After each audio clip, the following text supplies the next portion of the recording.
Hello అండి. అందరికీ నమస్కారం. వెల్కమ్ బ్యాక్ టు టాలెంట్ మంత్రి యూట్యూబ్ ఛానల్. తాజాగా మన ఏపీ, తెలంగాణ రాష్ట్రాలకు సంబంధించి వెదర్ రిపోర్ట్స్ అయితే వచ్చాయండి. ఈ వీడియోలో మీకు క్లియర్‌గా ఎక్స్‌ప్లెయిన్ చేస్తాను. రానున్నటువంటి 24 గంటల పాటు వెదర్ ఎలా ఉండబోతుంది? ఎక్కడెక్కడ భారీ వర్షాలు కురిసేందుకు అవకాశం అయితే ఉండొచ్చు. అండ్ అదే విధంగా రాబోయేటువంటి రోజుల్లో అల్పపీడనాలు అనేటువంటివి ఏర్పడేందుకు అవకాశాలు ఏమన్నా ఉన్నాయా లేదా? ఈ వివరాల గురించి ఎక్స్‌ప్లెయిన్ చేస్తాను. మీరందరూ కూడా తప్పకుండా వీడియోనైతే ఎండ్ వరకు చూసి ప్రెజెంట్ మీ యొక్క పరిసర ప్రాంతాల్లో వెదర్ ఎలా ఉందో కమెంట్ సెక్షన్‌లో కమెంట్ పెట్టి అయితే తెలియచేయండి.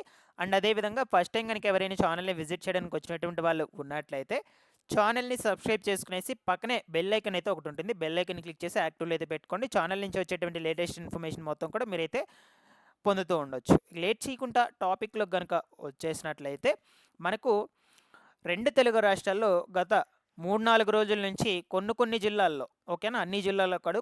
కొన్ని జిల్లాల్లో కుండపోతగా వర్షాలనేటువంటివైతే కురుస్తూ ఉన్నాయన్నమాట. అందులోనూ ఈదురుగాలితో కూడుకున్నటువంటి ఉరుములు, మెరుపులతో వర్షాలైతే నమోదవుతూ ఉన్నాయి.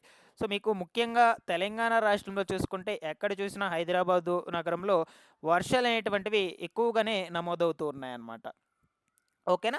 సో, అండ్ అదే విధంగా రాబోయేటువంటి రోజుల్లో మనకు బంగాళాఖాతంలో అల్పపీడనం కూడా ఏర్పడేందుకు అవకాశం అయితే ఉండొచ్చని వాతావరణ శాఖ నిపుణులు అంచనాలైతే వేస్తూ ఉన్నారనమాట. ఇందుకు సంబంధించినటువంటి ఇన్ఫర్మేషన్ గురించి కూడా నేను మీకు క్లియర్‌గా కొంచెం ఎక్స్‌ప్లెయిన్ అయితే చేయడానికి ప్రయత్నిస్తాను. సో, అయితే మొట్టమొదటగా మనకు రానున్నటువంటి 24 గంటల్లో వెదర్ ఎలా ఉండబోతుందో ఆంధ్రప్రదేశ్ రాష్ట్రంలో దీని గురించి అయితే చూద్దాము. దాని తర్వాత తెలంగాణ రాష్ట్రం గురించి అయితే ఎక్స్‌ప్లెయిన్ చేసుకుందాం. సో, మనకు ఈరోజు మార్నింగ్ నుంచి అధిక వేడి తాపం వల్ల సాయంత్రం నుంచి రాత్రి లోపల ఈ జిల్లాల్లో భారీ వర్షాలు కురిసేందుకు అవకాశం అయితే ఉండొచ్చని ఆ వాతావరణ శాఖ అధికారులు హెచ్చరికలైతే జారీ చేయడం జరిగింది. లేటెస్ట్‌గా అప్డేట్ కూడా రావడం అయితే జరిగింది. మెయిన్ వచ్చేసి మనకు ఈ కోస్తాంధ్ర జిల్లాలు ఏవైతే ఉన్నాయో, కోస్తాంధ్ర జిల్లాల్లో కొన్ని చోట్ల ఈరోజు సాయంత్రం నుంచి రాత్రి వరకు మనకు ఈ యొక్క 15-30 నిమిషాల పాటు ఆకస్మికంగా మోస్తారు నుంచి భారీ వర్షాలు కురిసేందుకు అవకాశాలైతే ఉండొచ్చని చెప్తూ ఉన్నారండి. సో, మనకు ఈ యొక్క దక్షిణ ఆంధ్రప్రదేశ్ జిల్లాల్లో కూడా కొన్ని చోట్ల ఉరుములు, మెరుపులతో కూడుకున్నటువంటి వర్షాలైతే నమోదవుతాయని చెప్తున్నారు. మీరు దానికి సంబంధించినటువంటి ఇమేజ్ కూడా ఇక్కడైతే గమనించొచ్చండి. మీకు క్లియర్‌గా అర్థమవుతుందని ఈ యొక్క ఇమేజ్ కూడా గ్యాదర్ చేసైతే తీసుకొచ్చాను. మాక్సిమం చూసుకుంటే ఈ యొక్క విశాఖపట్నము, విజయవాడ, అమలాపురము, గుంటూరు, కాకినాడ, కృష్ణా, ఏలూరు అండ్ అదేవిధంగా ఈ యొక్క కావలి కావచ్చు, నెల్లూరు, తిరుపతి ఈ యొక్క చుట్టుపక్కల పరిసర ప్రాంతాలు మొత్తం కూడా మనకు అక్కడక్కడ ఉరుములు, మెరుపులతో కూడుకున్నటువంటి వర్షాలైతే నమోదవుతాయని చెప్తూ ఉన్నారు. నెల్లూరు కావచ్చు, తిరుపతి, చిత్తూరు, ప్రకాశం జిల్లా అనేక ప్రాంతాల్లో అలాగే వచ్చేసి కృష్ణా, ఎన్టీఆర్, బాపట్ల, గుంటూరు, ఏలూరు, ఉభయ గోదావరి, ఉత్తరాంధ్ర జిల్లాల్లో కొంత భాగాల్లో వచ్చేటువంటి 3, 4 గంటల్లో చెల్లాచెదురుగా ఉధృతమైనటువంటి ఉరుములు, మెరుపులతో కూడుకున్నటువంటి వర్షాలైతే నమోదవుతాయని హెచ్చరికలైతే జారీ చేస్తున్నారు కాబట్టి, సో, మీరు ఈరోజు రాత్రి లోపల కొంచెం అప్రమత్తంగా అయితే ఉండండి. మనకు ఆకస్మికంగా వస్తున్నాయి కాబట్టి ఈ యొక్క వర్షాలు అనేటువంటివి అంటే అంచనా వేయలేకపోతున్నాము ఏ టైంకొస్తాయనేది. సో, ఆ విధంగా అయితే చెప్తూ ఉన్నారనమాట.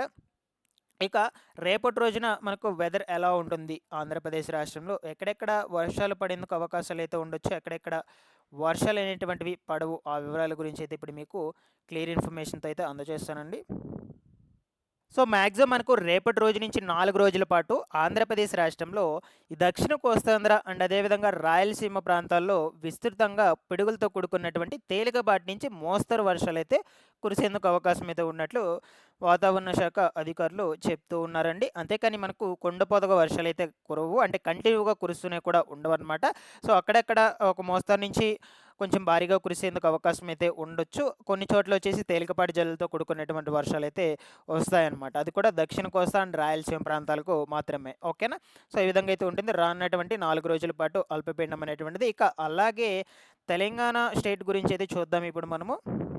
సో, ఎక్కువగా వచ్చేసి తెలంగాణ రాష్ట్రంలో ఈరోజు రాత్రి లోపల ఎక్కడెక్కడ వర్షాలు కురిసేందుకు అవకాశం అయితే ఉండొచ్చు అంటే సంగారెడ్డి అండ్ అదేవిధంగా వికారాబాదు, మహబూబ్ నగరు, నారాయణపేట, నల్గొండ, మెదక్, సిద్దిపేట, యాదాద్రి దాంతో పాటుగా రంగారెడ్డి, నిజామాబాదు, ఆదిలాబాదు, ఆసిఫాబాదు, నిర్మల్ ఈ యొక్క ప్రాంతాల్లో వచ్చేసి కొంచెం మోస్తరు నుంచి మెండుగా వర్షపాతం అయితే నమోదవుతుందని చెప్తున్నారు. కొన్ని ప్రాంతాల వరకు మాత్రము ఉరుములు, మెరుపులతో కూడుకున్నటువంటి వర్షాలు కూడా నమోదయ్యేందుకు అవకాశాలు అయితే ఉండొచ్చని చెప్తూ ఉన్నారండి. సో, ఇక రానున్నటువంటి రోజుల్లో వెదర్ ఎలా ఉండబోతుంది అనే విషయం గురించి నేను డైలీ అయితే అప్డేట్ అయితే ఇస్తూ ఉంటాను ఒక వీడియో అనేటువంటిది మన ఛానల్ నుంచి.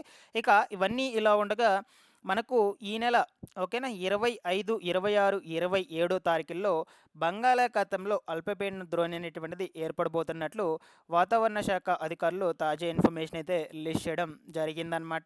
ఓకేనా. సో దానికి సంబంధించినటువంటి ఇమేజ్ కూడా మీరు ఇక్కడ స్క్రీన్ మీద అయితే చూస్తూ ఉన్నారు. సో మ్యాక్సిమం మనకు ఈ రాబోయేటువంటి అల్పపీడనం వచ్చేసి కోస్తాంధ్ర ప్రాంతాలు అండ్ అదేవిధంగా ఈ యొక్క ఒడిస్సా తీరాలకి ఆనుకొని మళ్ళా కూడా సేమ్ అదే ప్లేస్లో అయితే ద్రోణి అయితే ఏర్పడుతున్నట్లు మీకు ఇక్కడ విజువల్స్ కూడా కనిపిస్తున్నాయి ఇమేజ్ మీద. ఓకేనా. సో అది మ్యాక్సిమం వచ్చేసి ఈ యొక్క 27వ తారీఖు కల్లా వాయుగుండంగా మారేందుకు అవకాశం అయితే ఉండొచ్చని అంచనాలు అయితే వేస్తూ ఉన్నారనమాట.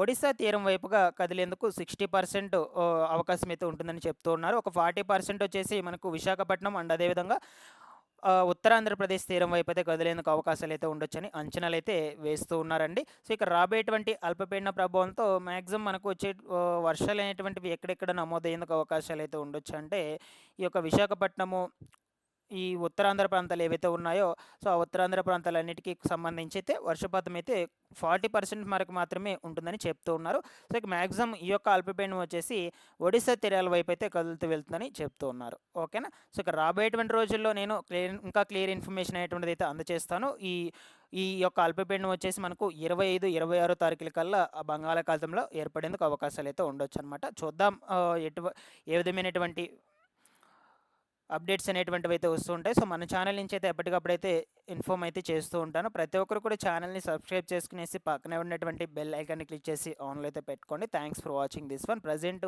మీ యొక్క పరిసర ప్రాంతాల్లో వెదర్ ఎలా ఉందో కూడా కమెంట్ సెక్షన్లో కమెంట్ పెట్టి అయితే తెలియజేసండి. Thanks for watching this one.